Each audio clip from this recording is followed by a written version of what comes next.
Hey guys, Justin White here, and you're about to listen to episode 2 of Power Forward. Our guest is Andrea Hall, SVP of Operations. Andrea has been with the company since 2013, and she has some amazing insights and perspective that will really get you fired up to tackle your day. We'll discuss the importance of being proactive as a leader and the keys to motivating a team.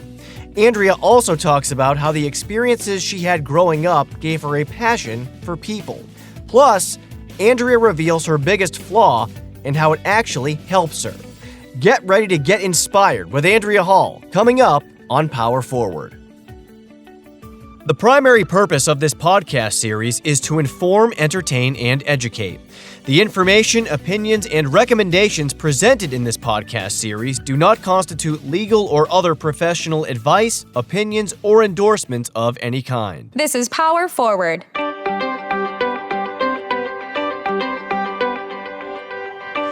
All right, welcome back to Power Forward. Justin White alongside Mateen Cleaves. Teen, I am fired up today. I am ready to go, and it's not just because I had a shot of espresso and a cup of coffee this morning. I don't usually do that, but today I went with the double header. I think I kind of know why you fired I had to get myself ready, prepared, and fired up, ready to go because of our guest today. Oh, yeah. She is a senior vice president of operations. Heavy hitter. Andrea Hall. Andrea, welcome to Power Forward. Thank you so much, Justin. I'm pumped up to be here with you two lovely fellows. Are you a coffee drinker? Do you get yourself all caffeinated in the morning, ready to go? I do. Today I actually opted for iced green tea, so I'll kind of rotate on and off, but generally I am an espresso girl in the morning. Limit it to 1. That does it for me. Anything after that, I'm up all night. And you're an early riser, correct? I am. I'm usually up around 5:30 every morning. Is that just something that works for you in terms of how you like to start your day, getting up that early to prepare yourself for what lies ahead? Yeah, I am an early to bed, actually, so I am not a night owl by any means. So I'm in bed no later than 10 p.m. every night, earlier if I can. And then every morning, yeah, I like to get up. I'm pumped up, get ready, get the day started. Usually try to fit a workout in before I head into the office, get the coffee, and hit the ground running. A workout? Oh yeah. You got to get the juices flowing, Mateen. All right. Yeah, we've talked about this before, actually, the importance of kind of getting up and working out or meditating or whatever it is you do to kind of get yourself mentally set for the day ahead. For you, is that part of the reasoning behind a workout or whatever it is you like to do when you get up? Yeah, I think so. I mean, I've always been the type of person when I wake up, when my alarm clock goes off, I can't sit around and watch the news or, catch up on anything going on in the world. Like, I have to get up, get in the shower, go to the workout, get something moving. I need to get my body moving right away. And it just sets the tone for my day, I feel like. If I were to sit around and make breakfast and watch the news, I'd be stumbling in the office later, then feel like I got a late start on the day. So I like to just get up and get moving. I like that. Because some people think, like, if you work out before work, then you'll be tired all day. So, but that's not it for you, right? I used to think that, actually. So I was, a couple years ago, I was not a morning workout person. I would always do it in the evening after work. And another leader that I work with actually said, you got to try it. It's going to be hard the first couple days. You have to create the habit. 21 days builds a habit, but you have to try it. And you will be more energized throughout the day. Your brain will be sharper. And I'm like, what are you talking about? I'm going to need more espresso than I already have. But I tried it a few times, and I did do the start and stop approach a few times, and then I got going, and it became a habit, and I definitely feel more energized. I feel more awake after, and then you come in, and you already feel so accomplished when you walk in these doors because you've already been so productive that day. I like that. And there is something to be said for that, feeling like you've already accomplished something before you start your workday. And Andrea, I have a feeling that Mateen is actually going to wake up at 4 o'clock tomorrow, and he's going to go straight to the gym after what he just heard from you. We'll see. You are a veteran of the mortgage industry. It's the only profession you've ever had, right? Yeah, I don't consider myself a veteran, actually. That's funny that you say that. But yeah, I feel like I grew up in the mortgage industry, to be honest. So I started when I was 20 years old, still going to college. Wow. I was working at a bank before jumping into the mortgage industry, and I was just looking for a new challenge, and I didn't know anything about the mortgage industry. All I would do was try to cross-sell a mortgage to a client at the bank I worked at, and I was just looking for a new challenge, and I stumbled into an entry-level role at a young age and gave it a go, and I fell in love with the industry from the beginning and have never stopped, and almost 14 years later, here I am, and I think it's one of the industries that you love or it's not for you. It's one of the two. I don't think there's really an in-between, and I fell in love with it immediately. And the amount that I have learned about the housing industry and about leadership and everything in between has been so tremendous. It's been one of the best experiences of my life. What would you say it is about your personality that made it a thing that you really gravitated to, this industry being in mortgages? So one thing that I say a lot is I love change. A lot of people, human nature, people don't like change. It's human nature. A lot of my family and friends don't like change. I love it. I crave it. I don't like things staying the same. I was the person that would rearrange my bedroom once a month when I was a kid because I wanted a different layout and a different view, and it was always so refreshing to me. And my parents would think I was crazy. But the mortgage industry changes constantly. There are new rules and regulations, new processes, new technology, new ways on approaching leadership and getting more out of yourself and your team and doing more for your clients and everything. I loved that there was a constant evolution happening and that you had to be on your game to keep up and you were always learning something new. There's never a dull moment. And let me take you back to something you said that I thought was interesting. You came in on an entry level role. And you just grind it and you grind it. So what was your mindset when you first came in on that entry level? Did you think I'm going to be AVP or I'm going to be this? Or when you first came in, what was that process? So it's interesting. I've never been the person that had a defined path in my mind. And I tell leaders this sometimes. It's okay that you don't have a defined path of, I want to do this, and then next year I want to be this, and then by this date I want to be this title. I don't think you should ever be focused on titles and being driven by title. I think you need to live in the moment. And I subconsciously, that's just me thinking retrospectively, but at the time, I was just so focused on the moment and the experience that I never thought that far ahead.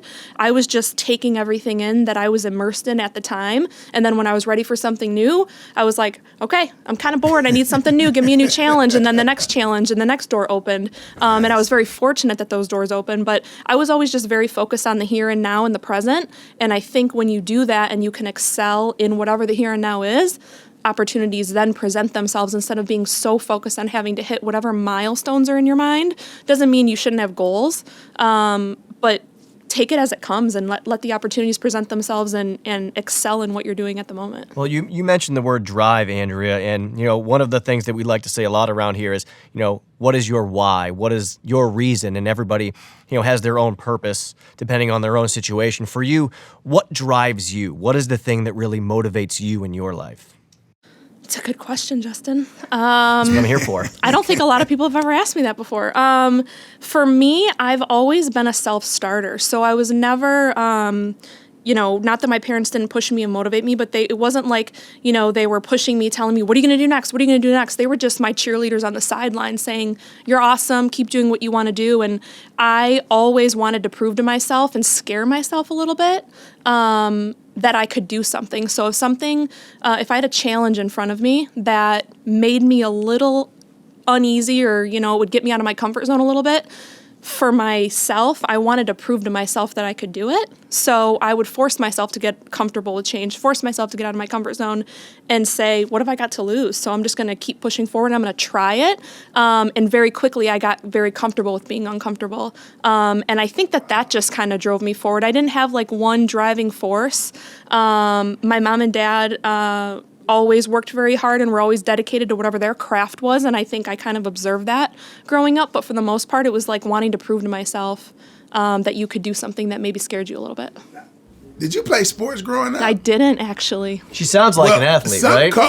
Some coach dropped the ball on that one. I tell you something, because if you have that mentality coming, that's a championship mentality. That is something that a lot of people give me a little bit of a business about. I was never an athlete growing up. I was a worker. I wanted to work. I love it. I never played sports. I was in some sports when I was younger, but especially as I went through high school, I wanted to work. I didn't really have an interest in playing sports. My athleticism, I think, kicked in after with my workout routine and health regimen, but I wanted to work all the time. I was like so interested at a young age in working. So I started working when I was 14 in a restaurant. And then, I managed the school store in high school. Like, I just wanted to work and contribute. And that was my mindset from the beginning. Well, and it's a mindset that's really helped you, Andrea, getting to a leadership position at a young age. You said you don't consider yourself a veteran, and I can understand why. When you think about choosing your own path, you have a lot of different, I don't want to call them catchphrases, but mottos, and you're really a person who likes to spread inspirational messages here, whether it's through emails or whether it's through our company's intranet site. You're a person who likes to share inspiration and motivation. Why is that? How did that first start for you? I think it was kind of a natural something that I picked up. I had some leaders at different points in my career that would give little pieces of motivation here and there. And one thing that I think that we take for granted is, of all of your experiences in whatever industry you're in, all of the leaders you work with, all the teams that you're on, even if you don't have a great leader, or maybe you have the best in the world, or best coach, or maybe, not a great coach, whatever it is, you can learn something from every single one of those people. What not to do, what not to make people feel like, what to do, what made that team respond and motivated. You can pick up things that you take pieces of those behaviors and those observations, and you kind of make them your own, and you kind of plant them in the bank, and you learn about behavior and human interaction and what makes a team motivated and what people respond to. And for me, a couple years ago when we did all team meetings with our operations team, I would always try to end the meeting with a quote, to leave the team with a thought. And that was kind of something that just kind of evolved into then when we stopped having the larger team meetings because it got so big with hundreds of people we couldn't fit in the auditorium anymore. I still wanted to spread that message, so that's where it goes to the email or intranet. But instead of people need, I think, information in small doses. Nobody, I don't think anymore, can really have the appetite to digest a novel of information. And we move so fast. So I would try to think of a quote of, 5 to 10 words that would leave an impact and a profound thought with somebody, that they could kind of take it in their own way and mold it into their own. So these quotes came up in these mantras, and I kept them over time. And it's just something that would either be happening to me at the time, that I was thinking about, that I was feeling, that I was experiencing, or that I was observing that our team was going through, that would help give some perspective and kind of bring everybody together. So that it kind of then evolved into, instead of sharing them at the end of a team meeting in a monthly mantra, it turned into quick messages. But I try to keep them as short quotes that kind of resonate with you, that you can then use moving forward in different ways. So, and you're a motivator, okay? So something inside of me is telling me that you care about people. You like to see people prosper and move on. Is that one of your motive? Is that something that motivates you every day that you come into work? Definitely. I always say my two favorite things and my two passions, and I think my two strengths, are people and processes. So in our world, in the operations world at UWM, it works perfectly because we have a large team. It's very operational, process-driven, and people-driven, but we don't do anything without people. So inspiring people and seeing them grow and watching everybody around me, like, that pumps me up every day, and that motivates me, and that's what it's all about. Because if the team isn't growing and the team isn't developing, it doesn't matter. One individual doesn't matter. It's about everybody else around you. You mentioned your mantras, Andrea, and another one of them that I really like is "you are entirely up to you." That's one that I've heard you say before, and essentially I think it means that we're all in control of our own destiny, our own path. Elaborate on that a bit. So I think growing up, friends, family, everything in between, people that I would work with, go to school with, I would hear a lot of, and I think it still happens, a lot of, well, I didn't have the greatest childhood. I didn't have the greatest education. I didn't have the greatest friends in my circle. I was passed up for a promotion. I wasn't looked at because my leader didn't like me, or whatever the excuse. It was just excuses, and I hate excuses. So very quickly I'm like, no, this is so wrong. And kind of it fits with our thumb pointer mentality, one of our pillars. But you are the only person that is in control of your destiny and your path and your mindset more than anything. So it kind of takes the finger pointing out of it. And there are so many success stories around the world of all these people that we know of and that we talk about that are famous and highly successful, that they made their own success and they decided to control their own destiny. So I think we need to talk about it more, that you can do whatever you set your mind to. It doesn't matter what obstacles you have in front of you. It doesn't matter your past, your upbringing, anything. Your work ethic, your attitude, your drive is completely determined by you only. And it kind of forces people to take the excuses out of it, that your outside influences definitely have some influence, but how you respond to those are completely up to you. Like, man, I love it. I mean, and the way you break it down now, how do you motivate that, new team member that's seeming to lose confidence or coming up with these excuses? How do you motivate some of your team members when that situation comes about? Yeah, I think you have to, first, you have to know them. You have to get to know them. Mm-hmm. What makes them tick? Why are they here? What are their obstacles? What's going on in their mind? How are they feeling? So I just ask a lot of open-ended questions to try to get a feel for what's going on in their head. What are they thinking about themselves? What are they thinking about their performance? What do they think their obstacles are? And as you kind of have that conversation, you kind of break down the barrier a little bit, and sometimes some revelations happen through that process and through that conversation. But I think painting the picture of none of this is, unachievable. None of these challenges are things that we can't overcome. We just got to put some pen to paper and put a plan together, and you can get through it. But as long as they know that you have their back and that you believe in them, sometimes that's all somebody needs to pull them out of a rut, You mentioned getting to know your team members, Andrea, and kind of like in a sports type analogy, Mateen, you would know about this, a coach who kind of coaches his players differently, right? You don't just coach everybody the same way. Andrea, as a leader, do you coach all of your players, so to speak, differently, getting to know them and, like you said, what makes each of them tick? Yeah, definitely. You learn very quickly as a leader, and as a new leader, I made this mistake very early on, thinking that I could just stand in a huddle, send an email, and everybody was going to, understand what I meant, and everyone, would have the game plan, and they'd run it to a T. And you very quickly learn different people learn different ways, people respond differently, and sometimes you can message in a huddle for sure, something kind of global, but then you may have to have some one-on-one conversations and make sure that people really understand it. Sometimes you have to also know your team to read them, read their responses, read their faces, read their reaction when you are delivering a message. Sometimes you can sense that somebody's a little uneasy. You got to pull them aside. You got to talk to them. So yeah, you definitely, and the more you learn your people, the more you learn that whatever the gravity of the situation is, whatever that message is, whatever the play is, sometimes going into it, I need to talk to this person first. I need to pull them aside so they're not caught off in, when we have the huddle or whatever it may be. But definitely it's all about knowing your people and being proactive and reading them ahead of time. Now, Andrea, I want to work for her. I don't know. You're just saying that because No, I want to work for Andrea. I got to get Matt on the phone right now. I want to work with Andrea. I can see you. You're bouncing around in your seat. You can barely contain your excitement. It's all the espresso, Andrea, Justin. You got me excited. Well, let me ask you this, because I watch you. I watch how you maneuver through here. You're in the weeds. You are in the weeds with your team. How do you get in the weeds but not come across as micromanaging your team members? Yeah, I think your team appreciates and loves when you're in the weeds with them, but your approach and your delivery, I think, is key to whether they feel micromanaged or not. So they have to always feel that you have a belief and a trust in them. Hey, you guys run this show. This is, I'm here to support you, but that you also know it enough and you're in the weeds enough to be able to troubleshoot with them and recognize when something's broken or help them if they're stuck. But I think it's all about delivery and approach.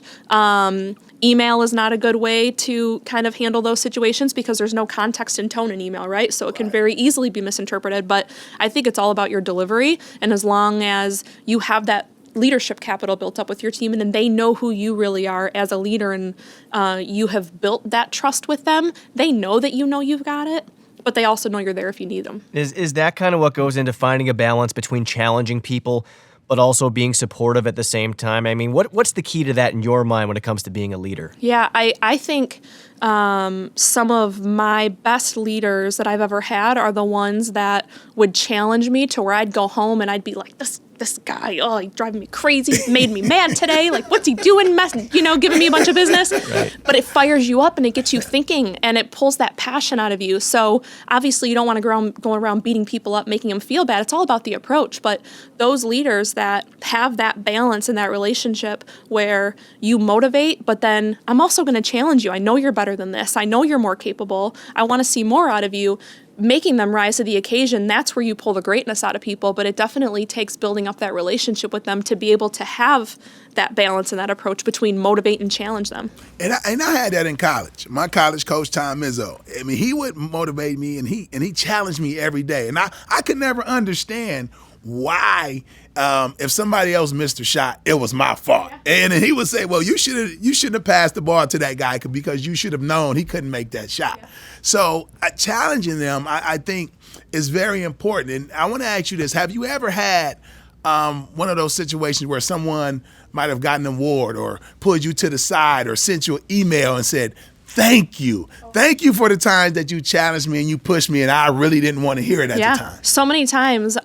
Even people that maybe you've had a series of very unhealthy or unhappy, unfortunate conversations with, deep coaching conversations, and they may not want to look at you or talk to you for a month because they're so angry with you because you're coming down so hard on them.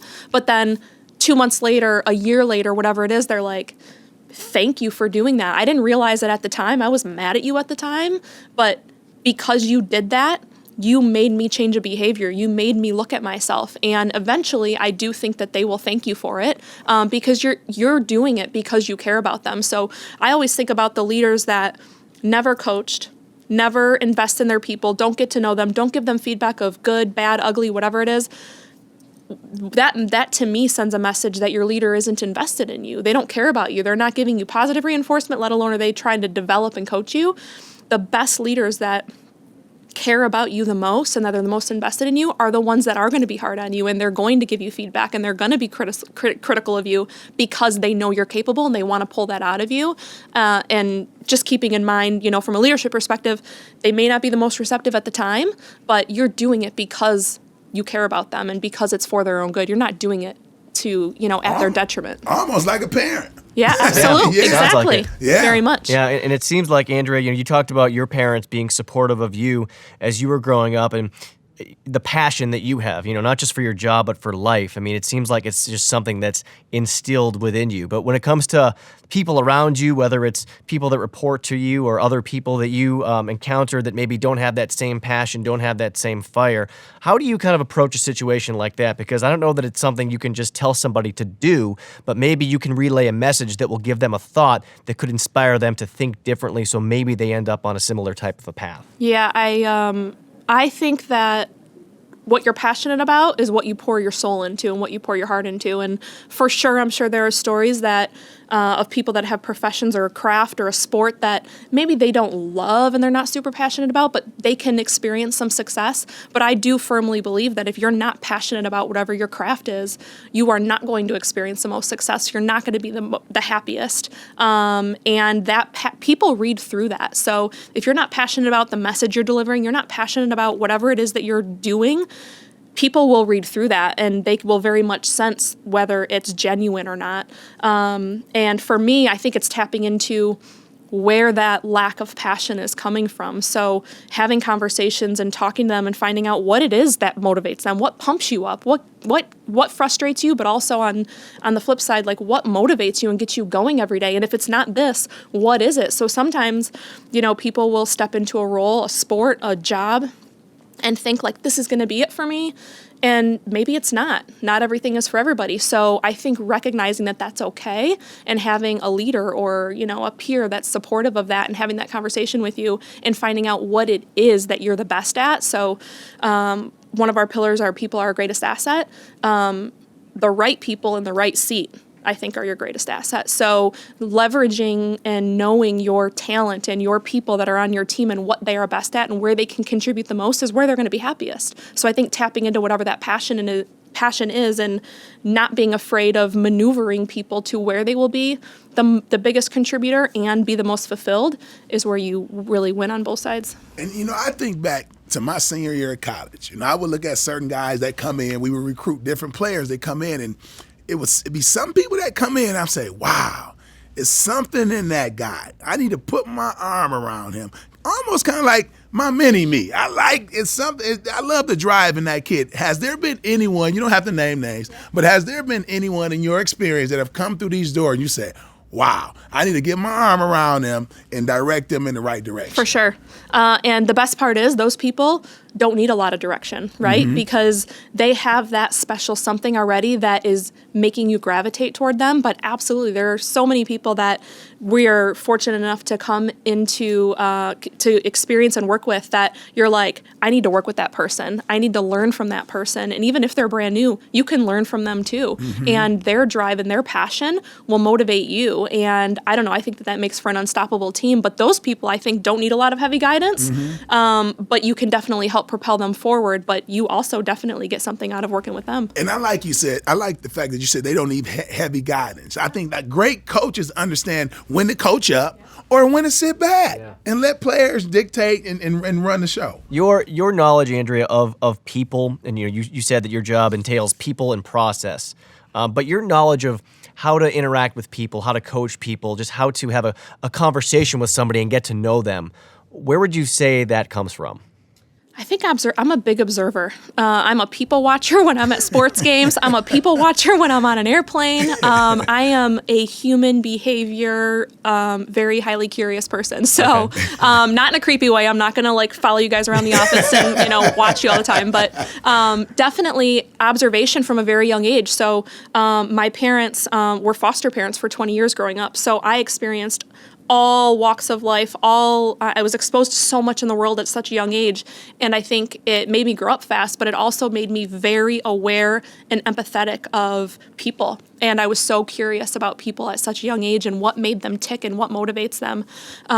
So I think that just kind of carried me through, and having a passion for people and wanting to get to know them and what makes them tick and want to make them better is not something that's an overnight process. It's something that you truly have to be passionate about, and it is definitely an art, and you kind of learn as you go, and I've definitely stumbled along the way, and when I was a brand new leader, thought I had it all figured out, and I lacked confidence, and I made a lot of mistakes, but I think as long as you're okay with that, and you learn a lot about yourself, and from those around you, and you kind of form it into your own, if that makes sense. Well, and you mentioned, Andrea, your parents were foster parents, and correct me if I'm wrong, you're one of 8 kids in your family, but you're the only one that your parents had together. Yes. So my mom and dad were foster parents from the time I was 3 years old.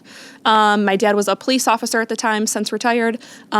So big family, lots going on, but I'm the only biological child between my mom and dad, So I have 3 older sisters who are my half-sisters, and then my 4 younger brothers and sisters are all adopted, actually. Yeah. Wow. So never a dull moment. I think that's why I thrive in a chaotic environment too.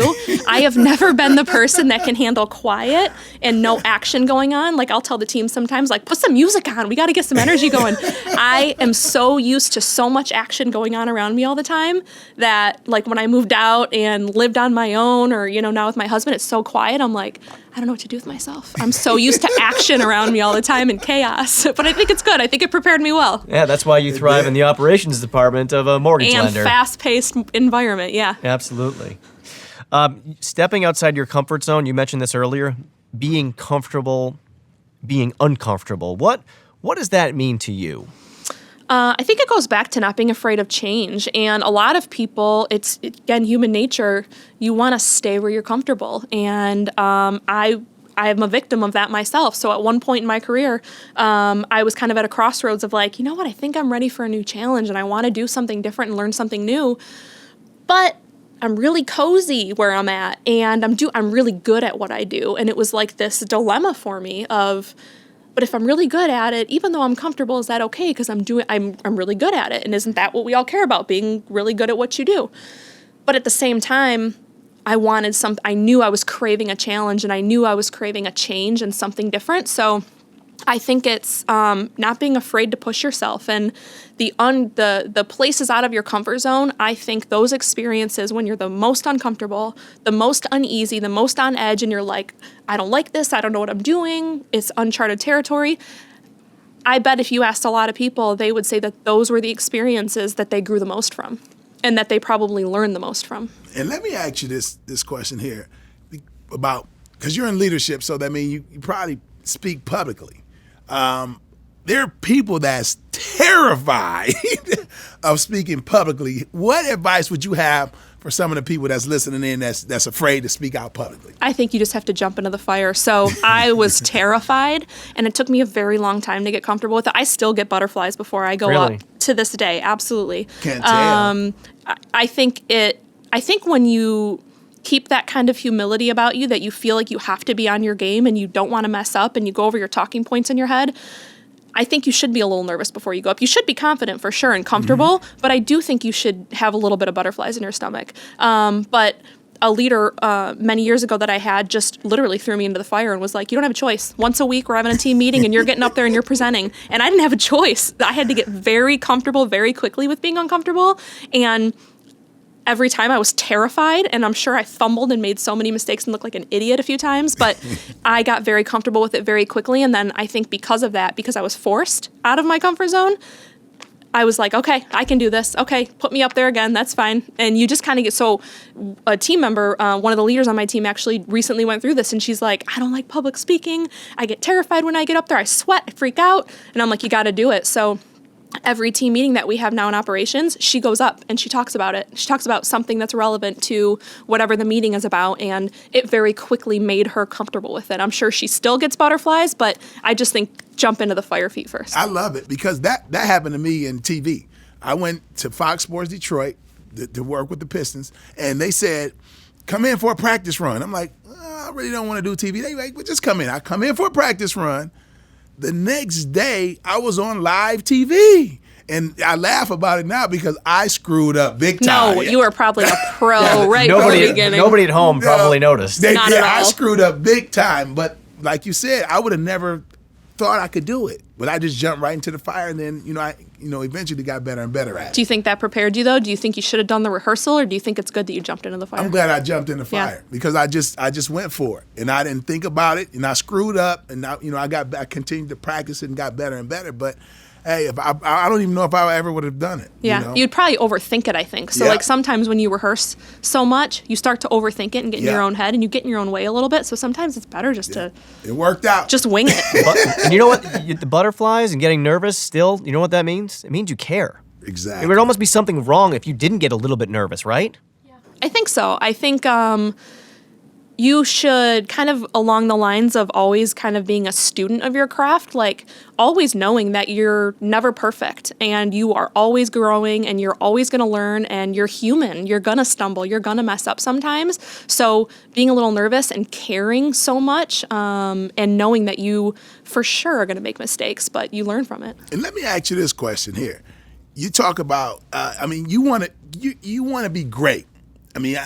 Everything about you says, I want to be great. How do you not beat yourself up? If some things don't go the way you want them to go. Oh, I do all the time. Do you beat yourself absolutely. up? I am my own worst critic. Absolutely. I am in my own head. It's one of my greatest flaws that I'm constantly working on. I think it happens to leaders because as a leader, you're always focused on the next thing you need to fix, the next thing we need to make better, the next thing that needs to be improved. And you don't focus enough on the wins and the things that are going well. Because in your head, you're like, yeah, these things should be going well, right? It's good. So you don't worry about them when they're going well. And you're always focused naturally on the fires, the things that need to be better or improved or fixed. So for me, I have always focused on, I don't want to say the negative, but the things that need my attention. So especially in myself, the things that I'm like, I could have handled that better. I should have done that better. I should have responded better. I should have said this better when I was presenting. I should have handled this situation better, whatever it is. I am always in my own head and always replaying the reel. And I need to find a better balance of being constructive, not so hard on myself, recognizing the wins, because I think we can all do that a little better and do that a little more. But at the same time, I do think it keeps me on my toes as well, because I think it keeps me hyper aware, and I think self-awareness is a strong trait that leaders should have that I think you should always try to fine tune. So I think it keeps me very self-aware, but I could definitely find some better balance because I'm definitely in my own head and a self-critic. All right, probably too much. Well, I'm going to coach you up. I'm open to it. Enjoy the win sometime. I know. It's a good message. There you go. We know, Andrea, that you like to learn and you're constantly craving something new. Even as a leader, I know that you believe that a good leader never stops learning. You never really stop becoming the student. Where does that come from, for you, that desire to always learn something new? I think every situation that I've ever been in, any meeting, any coaching conversation, a training, I'll admit sometimes I go into trainings or meetings and I'm like, what am I going to get out of this, right? I already know this, or we already know how we're going to handle this, or what am I going to this training for? I already know everything about this. I always walk away with a couple takeaways. I walk away with a new perspective, or it reinforces like, I got to do more of that. I thought I was good at that, but I got to do more of that, whatever it may be. So I kind of started to observe that even though I had that attitude going into a couple of things, that I'd always come out with a different perspective. And then I'm like, why don't people think this all the time? I'm sure I'm not the only one that goes into meetings or trainings or coaching conversations thinking, I got it all figured out. I know the answer to everything. This is fine. This is a waste of my time. I'm going to handle this flawlessly. And you don't. You're a leader, but it doesn't mean you don't make mistakes. It doesn't mean that you're not going to stumble. It doesn't mean that you're not going to learn from whatever that situation brought you with a new perspective. So I think just being aware of that, and then I thought it was important to share that with our team that, just because you're a leader, you haven't reached the top of the mountain. You're not done yet. The climbing never stops. You're going to find a new obstacle. And as long as you're open to that and don't have a mindset of, I have everything figured out and I have every answer, I think you will only continue to grow. I think when you have the mindset of, I'm done, I've reached the top, then you stop growing. And as a leader, do you encourage your team members to bring you different ideas? Because some leaders, they're still learning, but some of them don't listen. And to me, it's, do you encourage your your team members to come talk to you about different ideas? Yeah, it's a big difference. You can say all the time, my door's open, come talk to me. But if people don't feel like you're receptive or that you don't listen and you shut them down, they're going to stop coming really quickly. Mm-hmm. I feel so strongly about it. I talk to our new hires on day one and I tell them, guys, you are a fresh set of eyes coming into this. So whether you have mortgage industry experience or not, you're a fresh set of eyes. Challenge what we do. What got us to where we are today is not going to take us to where we are tomorrow. So the technology we have, the processes, the way we interact with our clients, the way we interact with other teams within our own company, rip it all apart and challenge it. Be in a productive way. Don't complain about it. Bring a solution forward. But I am all for being your own disruptor and being proactive and finding ways to constantly improve and innovate and change the way that you do things to take yourself or your team to the next level. I think that's important. And the best ideas come from your team most of the time. And you mentioned, getting that feedback from your team members and your door being open, but it's another thing to have them actually walk into your office and tell you what they think. How do you strike a balance between being approachable, but also having that confidence as a leader and being resolute in your decisions? I think you listen, right? And you have to listen to their perspective. Why do you feel that way? Walk me through it. Okay, let's sit at your desk. Walk me through an example of what you're going through when you see this, why it's a struggle, whatever it may be, whatever it is they're challenging. But then if you know, well, there's a reason we do it this way, you have to be able to explain the why. So that kind of goes back to being in the weeds enough and knowing, not only being approachable and listening, but if there is a good why behind what we do, I'm also a big believer on explaining the why, because if you can explain the why, it helps everybody understand so much better. And then usually that team member, that leader will walk away, oh, I get it now. Okay, I didn't understand this. This is why it drove me crazy. But now that you explain the why, it makes more sense. So I think being able to explain the why instead of just, that's my answer, that's what we're doing, that's the worst possible way to handle that. But explaining and helping them understand makes a difference. Mateen, Andrea mentioned that she talks to all of our new hires here. And, you've heard the expression, stay in your lane. Mm-hmm. Well, that's the opposite of what they get from Andrea, because this is what you do, right? You encourage them, like you said, to challenge the why, to see what they can help, how they can make things better here, to not stay in their lane. I mean, what are some of the reactions you've gotten from people when you basically tell them to question the way that we do things? Yeah, it's probably a little controversial. I don't know if there's a lot of leaders that say, how do your don't leaders stay feel in about your that? lane. Yeah, exactly. Most people are like, stay in your lane, talk to other people. And I'm like, no, this whole place is your lane. That's what especially leaders. So it's funny. I when I first started saying that, I'm like, I wonder if I'm ruffling a few feathers saying that. But I have always acted that way and believed that, and not even consciously. I think I just realized it over time that I've always been the person that whatever lane I'm in is my lane for sure, but it doesn't mean that I don't bring up things that I'm passionate about or observe in other areas, right? Because I think the reason why I say it is this is our company. This is not any single person's company. This operations is not my team. It's our team, it's our company. And when we all care and we all observe and we all have that kind of relationship and environment where we are continuing to make it better and improve, and that is an open lane of feedback, and we view this entire company as our lane, I think that only helps propel us forward instead of kind of staying siloed. So it's all about continuous improvement, but your approach and how you do it is probably key. I'm glad that's your approach, because if Matt would have stayed in his own lane, we would not be the company that we are now. Yeah. So I love He's a it. perfect example of it. Yes. Yeah, absolutely. Being your own disruptor, right? Exactly. Yep. You're a leader, who inspires a lot of people here, whether it's through a lunch or a conversation or an email that you send out. I'm curious, who are the people in your life that have most inspired you? There isn't a single person that I've ever had that was, a role model or somebody I followed.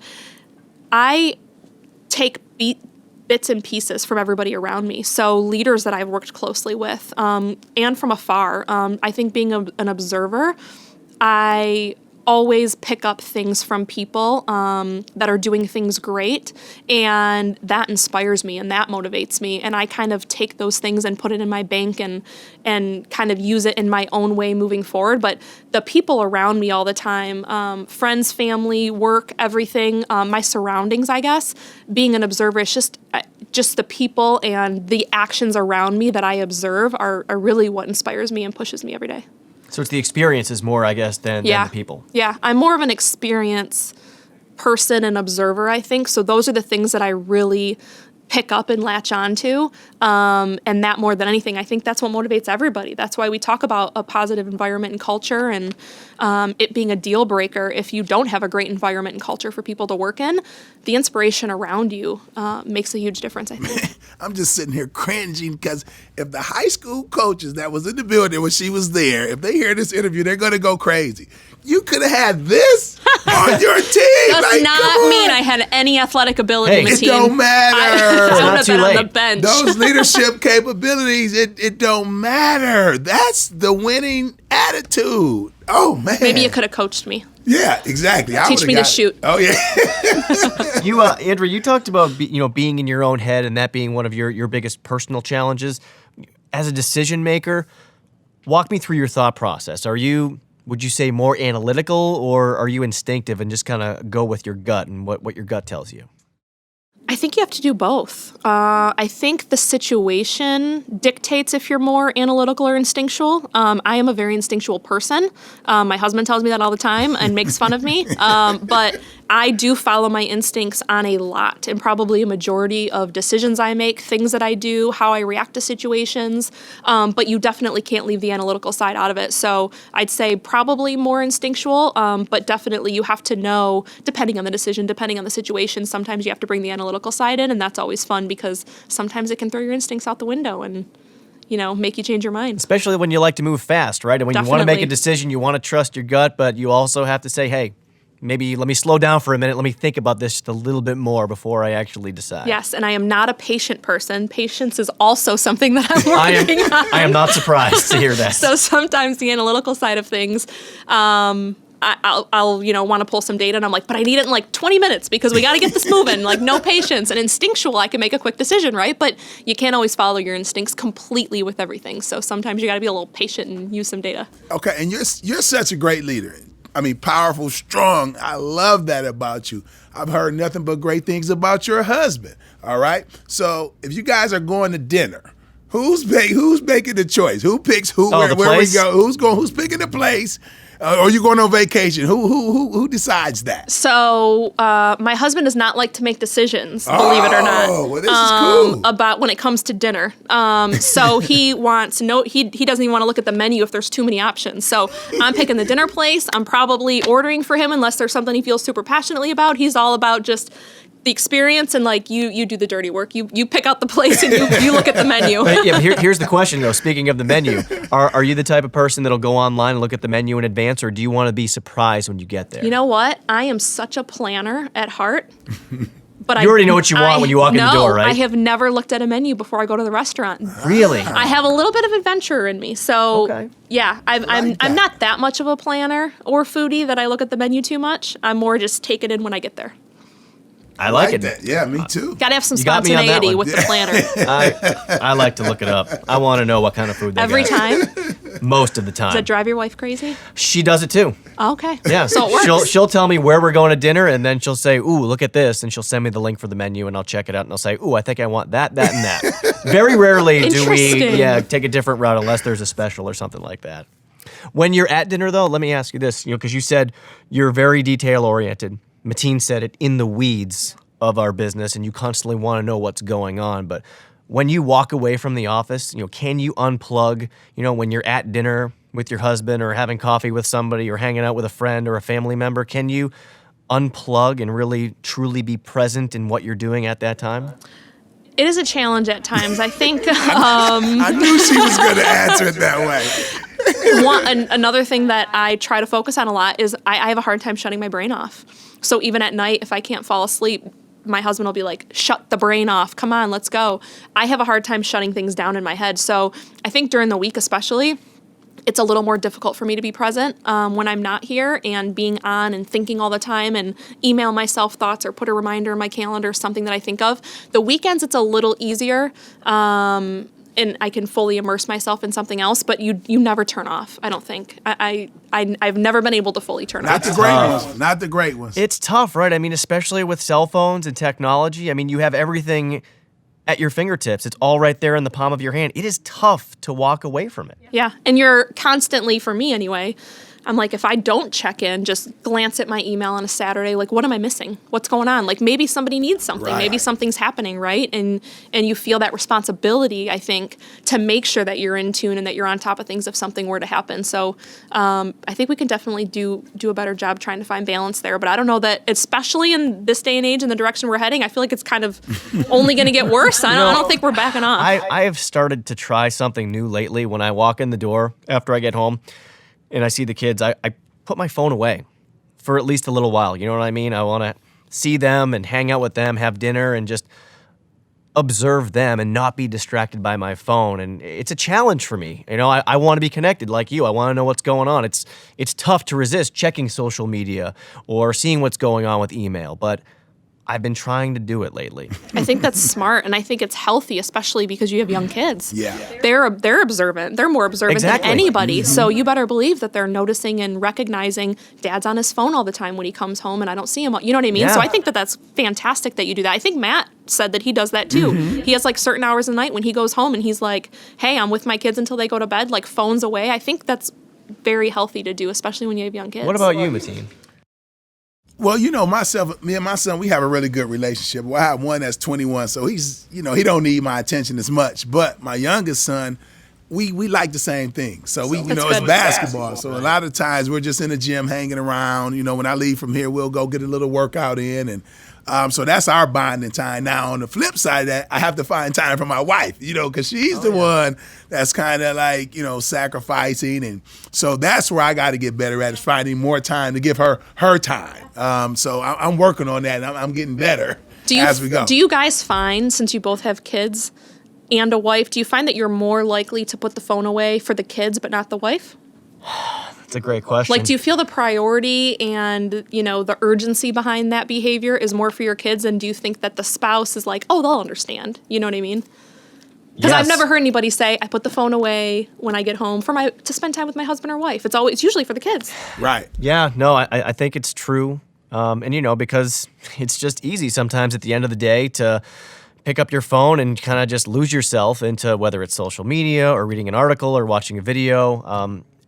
Yeah, I think it's definitely true that you do it more so for your kids than for your spouse. And That's something else that I now need to work on. So thank you, Andrea. Right, exactly. If Shannon, that's my wife's name. If you're listening, I'm sorry.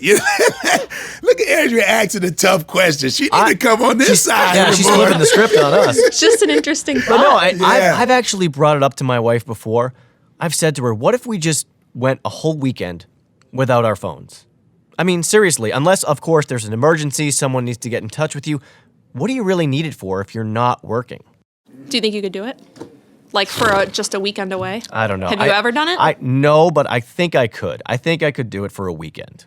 Any longer than that, I might start to get a little That'd be a crazy. challenge for me. Yeah, because it's a lot going on. Yeah, that would be a challenge. I peek at it. My wife, she will call me out on it sometimes. Yeah. If we're out, she's like, "Can you just put the phone down?" And so she would call me out. And now on the flip side, my son is 9, so he's in that area where he wants to be on his phone. Oh, yeah. And so you can sit next to him all day and you two would just be going to town on your phone. I snatch it. I take his phone. Oh, yeah? Okay. Oh, yeah. No, That's good. Break the behavior early. Yes, early. I like it. Andrea, one of your direct reports, who shall remain anonymous, I asked them, and I'm not going to reveal male or female because I don't want to give it away, but they said that you are very consistent. That's what they really admire about you, that you are even-keeled, never too high, never too low.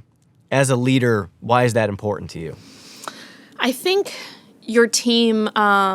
First of all, it's interesting that they say that because inside, I Does that feel surprise you? Yeah, I partially. I think I do. Inside in my own head and my own emotions, my own heart, I'm very up and down, and I am a very emotional, instinctual person. So inside, I might be feeling very differently. But I think it's important as a leader that your team doesn't sense your super lows. For sure, they can sense your super highs because that's fantastic and celebrate all of those fantastic things. But I think you being a constant force of reliability and support and thinking clearly and not getting too rattled, even if you might feel that inside, is so important for your team. You have to learn to control that and overcome that outwardly. Yeah, I like that because they're always watching. For if sure. you get unrattled, then they'll be all screwed up. And the thing about you, with someone calling you consistent, I think that's one of the best compliments you can give someone. To me, the difference between good and great is consistency. Knowing and you can depend on people, knowing that they're going to be consistent at what they do night in and night out. Showing up every day the same way. Yeah. Yep. What? Go ahead. I was just going to say, your team follows your lead. That's So right. whatever Yes. it is that they're feeling or that's going on around you, a process change, technology change, whatever it may be, something personal, they're going to feed off your energy. So you being kind of even keeled and calm and, guys, this is no big deal. We got Right. this. They're going to be put at ease, even if inside you're like, oh, what are we going to do? You know what I mean? Yeah. But they're going to feed off your energy for sure. You obviously have high expectations for yourself. For you, what makes a great day? When you get home at the end of a day, you can say to yourself, that was a really good day I had today. It's interesting. There are no 2 days that are the same. And one thing I learned very early on is your day will control you if you don't control it. And it happened to me very early on. I would, have a calendar printed out and I knew what my day was going to look like. And it ends up with scratches and notes all over it. And half of it didn't get done. Half the meetings I didn't go to, the day happens.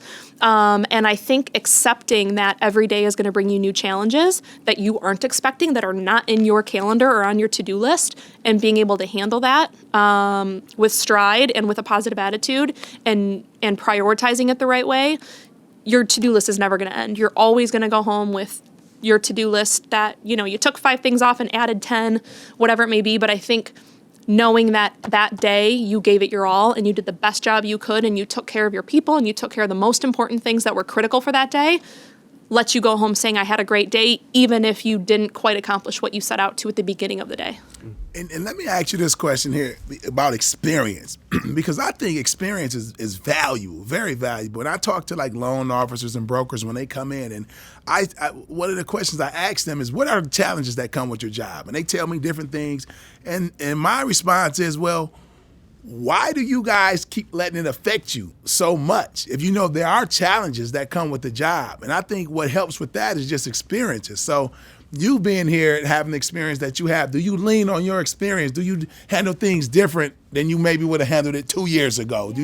So is that something that you lean on as your experience? Absolutely. I think experience is huge. And with experience, I think comes perspective. So a couple years ago, I probably would have gone home rattled and beating myself up or feeling like, oh, this happened again. Well, you learn to accept, yeah, this is part of the gig. This is part of what is going to happen when you're a leader. This is part of what's going to happen in whatever industry you're in.